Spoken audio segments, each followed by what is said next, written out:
Are we live? Yes, we're live. Okay. Welcome, guys. I think there's about a 30-second delay on this at the moment. Welcome. So, today's session, I've just done it on Facebook. I'm going to go over today's session.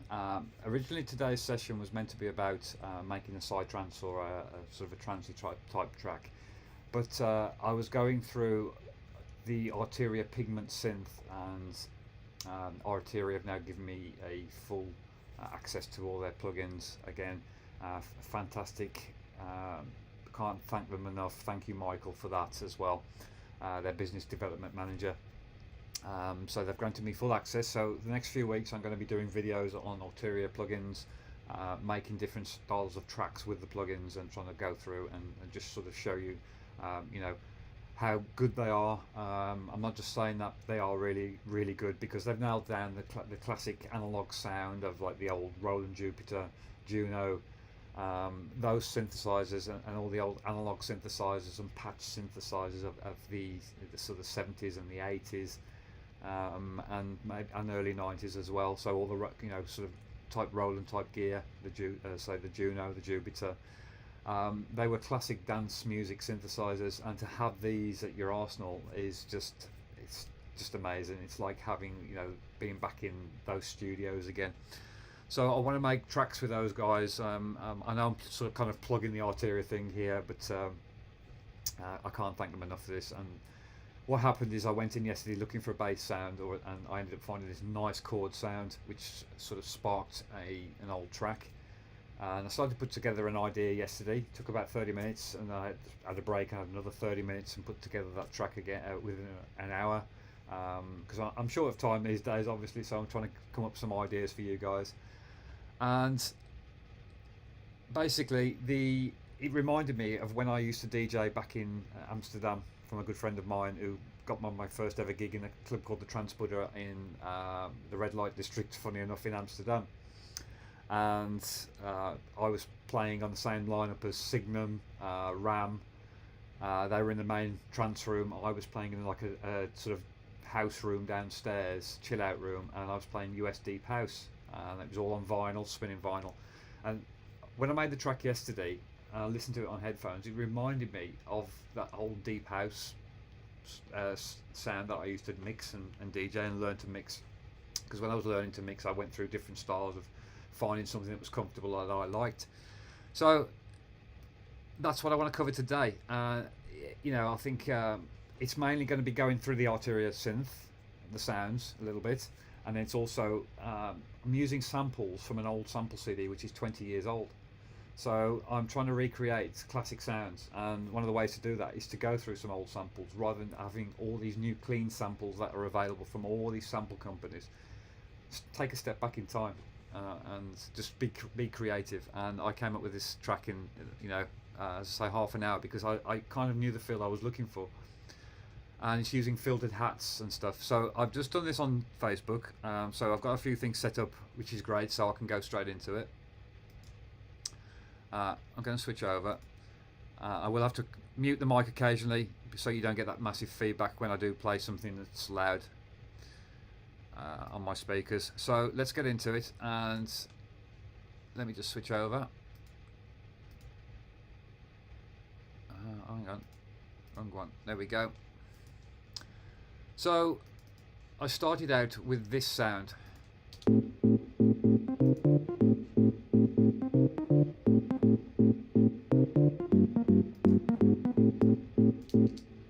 And this is built upon a wavetable.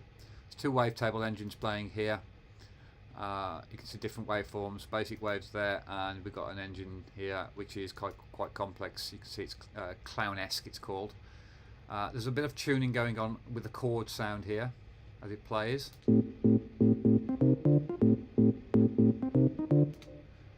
And you can see that the filter's being pulled around as well. And what sort of sparked my interest in it was the actual fact that it was arpeggiated. So if I play it without the arpeggiator, you can see that it's quite random.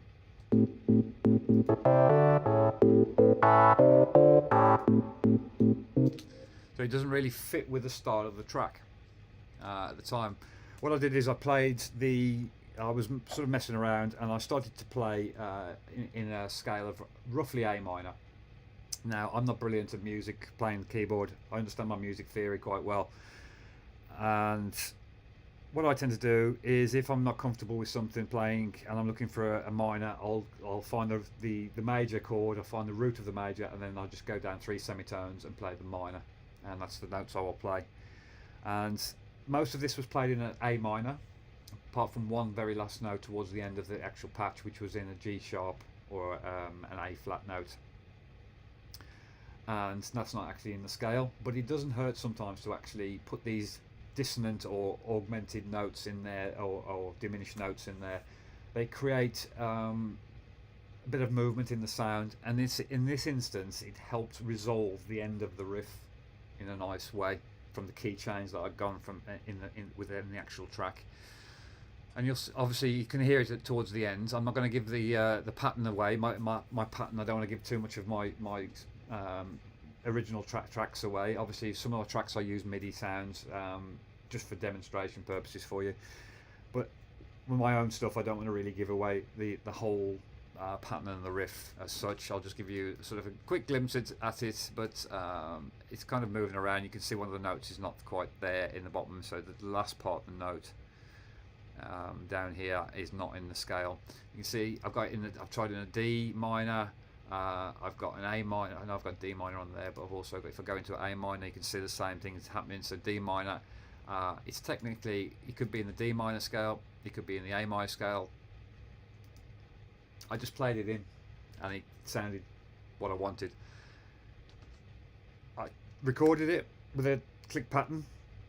When I quantized the notes, it sounded okay, but as soon as I added a bass line, and this is the bass line,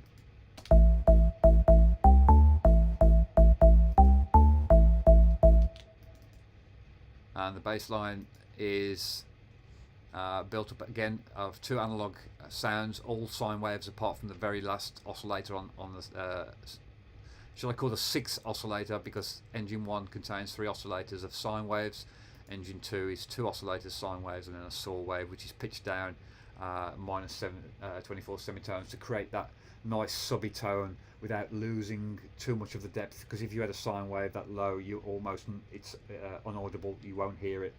So to get that nice low tone, this is an organ bass with sine waves to create the sort of organ tones, and a sine wave to create, a saw wave to create the low tone. So we've got some pitching on here. This is what creates the organ tone here, and again here. Here there's pitching there, and then again there's tuning going on here. So that's what gives it its sort of organ type sound. That's what we're looking for, that organy pipe sound. So you have to sort of think of each oscillator is like a pipe and an organ, and you've got to tune them individually to create that nice organ. Okay. The notes also, what I did is I changed the length of the bass notes so that the sub, or the sine wave, the saw wave is being picked up on the low tones. I noticed yesterday, if I take a step back in my studio, I can hear the bass a lot more clearly than I can here. I can hear it's quite centered here, but when I go back to there, I can hear it more cohesive in the corner because of the bass traps and also the diffusion that's taking place in the back of that side of the room. So that allows me to hear whether there's enough bass or too much bass. And I could hear that the bass notes were just a little bit too short. They were too sort of sharp. So I wanted a little bit more groove, so I lengthened some of the bass notes. As I said, when I quantized it, it wasn't in time with the kick drum, so I ended up shifting some of the notes around, and we got the pattern I was looking for. And now what I'm going to, the kick drum is just an old kick drum from a sample CD. Where's my samples? I think that's the one. House Definitions Volume 1. About 20 years old or something like that now. So I've got just a hi-hat here and 2 drum samples here, and these are for demonstration purposes down this side here. A few other sounds, some vocals, and a few just trigger effects like which will be used, like sound effects, which will be used in the production of the track once I progress it later on. But for this, I'll just play you this.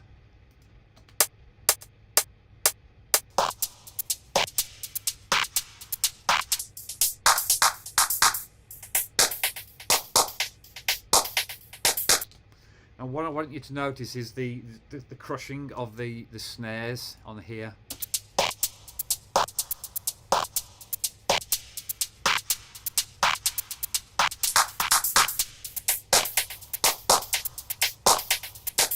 And I want you to notice how the two patterns complement each other with the pitching and the filtering that's taking place, or the pitch shifting. There's all kinds of different things taking place on the snares. It sounds like filtering, pitch shifting, or an LFO. It's happening over time with a pitch shift going up and down in pitch. You can just hear differences in the frequencies and the snare as they change. When I was teaching at Kidderminster College and Wolverhampton University, a lot of the things I used to do was having to find new techniques to teach students every week to keep the classes fresh. One of the things I was doing was consistently reading through and buying all of the videos of Rick Snowman and on his percussion techniques, his bassline techniques, and synthesis techniques. And what I did was one of his series was about percussion, and what Rick used to do was put delays on there, ping pong delays, and filter the delays. Maybe put filter over the hi-hats, filter over the snares or the clap sounds, and just slowly open and close it over the duration of the pattern, so that the percussion doesn't become the same all the way through, because when it becomes too repetitive and too in your face, it gets a bit boring. So you've got to learn to sort of use those filters creatively and create little short open and closing filters on your hi-hats and stuff. So what I've got here is just a few patterns. Created a quick hi-hat pattern here. You could do it with the filter on the sampler, just open and close it. I've got a frequency shifter. We could put an EQ on. I had an EQ, doing it with an EQ. Let's just get an EQ on here. Sorry, I need to get an EQ8. So you could just take the high end of the EQ and just take this point of the EQ here and just kind of sweep the frequency back and forth, just like so. So I'm just going to turn my speakers on. I'm going to turn the mic off for a sec, guys. By the way, as well, thank you again for the new subscribers, and to anybody who is commenting recently on the last video, on the piano video. Thank you very much for that. I appreciate, I don't have as much time to focus on the academy as I would like, but I am still in the interest of trying to grow the channel, and I understand that it does take longer than 12 months. I've only been around doing this on 12 months on the actual channel. I've been making music for 27 years under various names. I was signed to, obviously, Global Underground, Chord Communications back in the day, and also recently back in 2019 I was signed again to Pure Trance, Solar Stones label, and Black Hole Recordings, with re-releasing Pink Bomb Indica track. So I have been around a long time making music, guys, and I just want to say thank you for any new subscribers, anybody joining the channel. Thank you so much, I really appreciate it. And I know it takes a long time to do this. I don't expect to jump on YouTube and be a success overnight. So I'll do what I can do, and I hope you enjoy the videos. So let's crack on.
Okay, so you can see what I did there. Just assigned two different channels to two different parameters. What I could have done as well,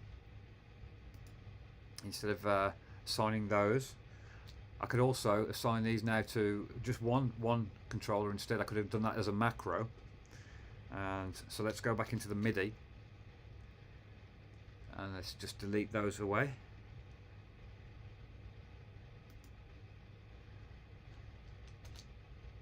What I could have done instead was to group all of this together.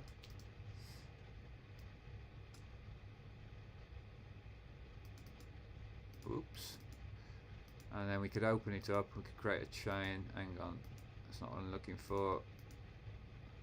There we go, macro. So we could go into instead, sorry, macro, and we could assign this to macro 1 and frequency of this to macro 1 and also the frequency of this to macro 1, and then instead just one controller to control them all. We could also make it even more complicated, less complicated. We could have each controller could be a minimum and maximum frequency, so it won't it'll only open and close at a certain point, like so. And then again we could do the same with this one, the frequency shift amount, so it starts at a certain point and goes all the way up, or we could just shorten it, and then we could do the same again. So I'm literally making sure that only the top end frequencies get affected and it doesn't get shut off, and it just makes it a lot easier to do and control. So we come out of the macro mapping and then we just go assign one to the MIDI map, one controller instead, and that should then control everything. So when I do this, all of these different parameters, you can see they only start here, look, and we can fine tune these even more. So it's starting here, that's starting here. Maybe that filter's a bit too close, so we could do a little bit more on that. So that's macro 1. Again, the filter, we're going to go a little bit higher. There we go, look, like so. You see that down there, and maybe that's a bit too much as well, so that we can just fine tune it again. Go into the map and the frequency amount here. You can see how that's affecting it, look guys, in real time. If I move that, and then if I just move that, look, you can see how much scope I've got, look, and you can just get a feel for that in real time. So imagine doing that on a drum pattern as well. If we've got a drum pattern, I'll do exactly the same thing in a second.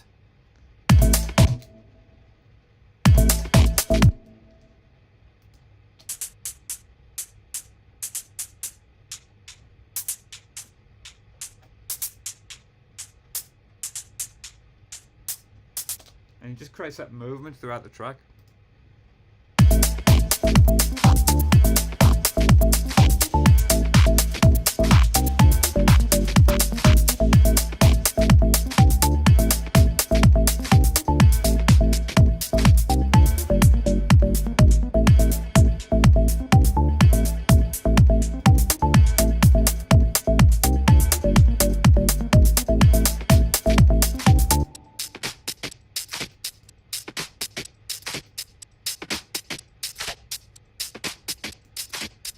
So on this one, I could do different things. I could set each individual controller.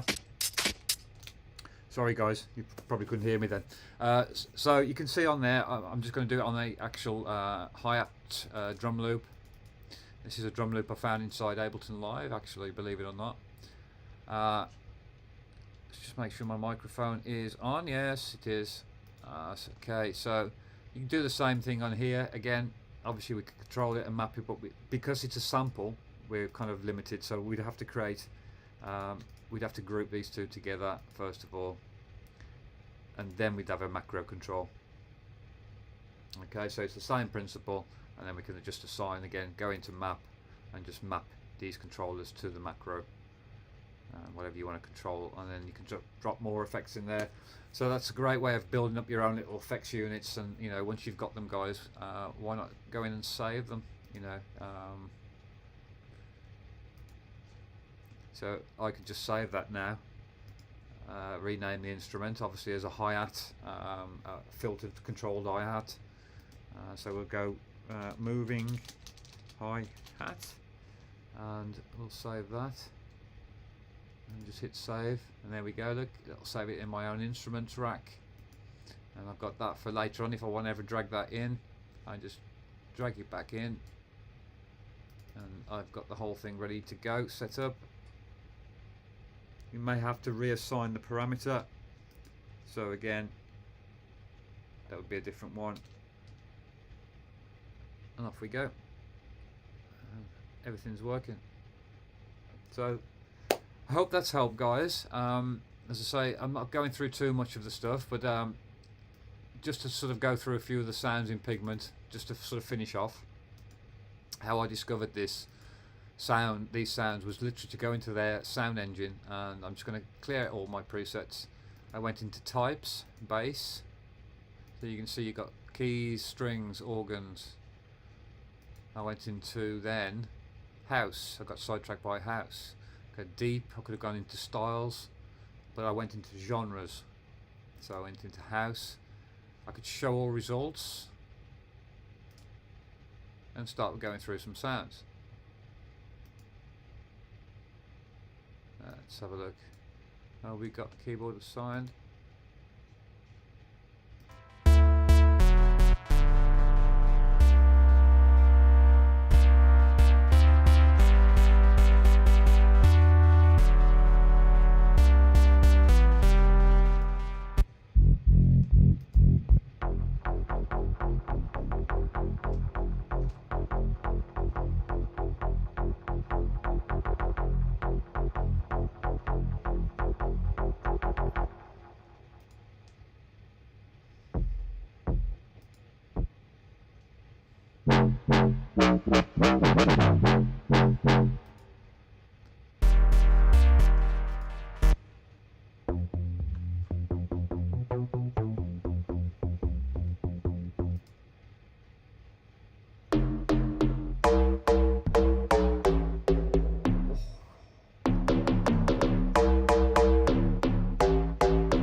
Wow.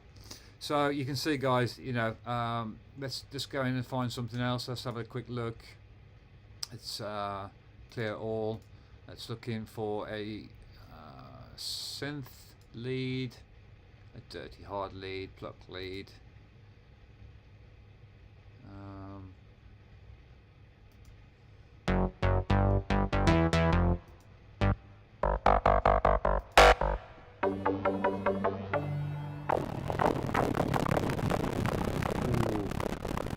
Wow, that took my CPU then so much. So some of these sounds, guys, are very CPU hungry, and I've got a powerful Mac, and I'm going to have to buy some more RAM, because it's clearly some of these sounds are going to take a lot more RAM. So just be mindful of that. Oh, sorry.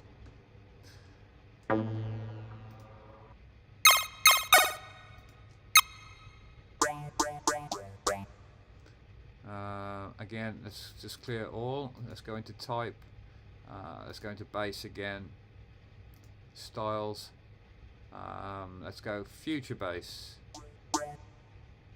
Show results.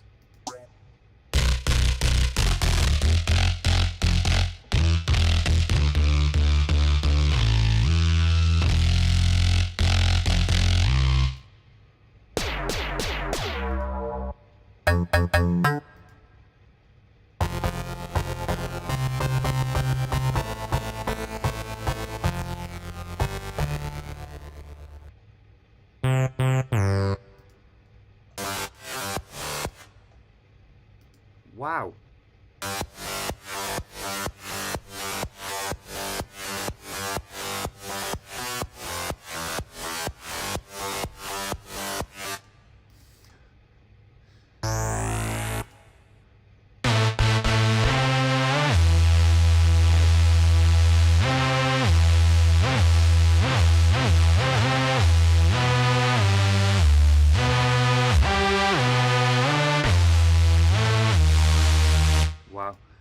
I got nothing. Wow, wow, just wow.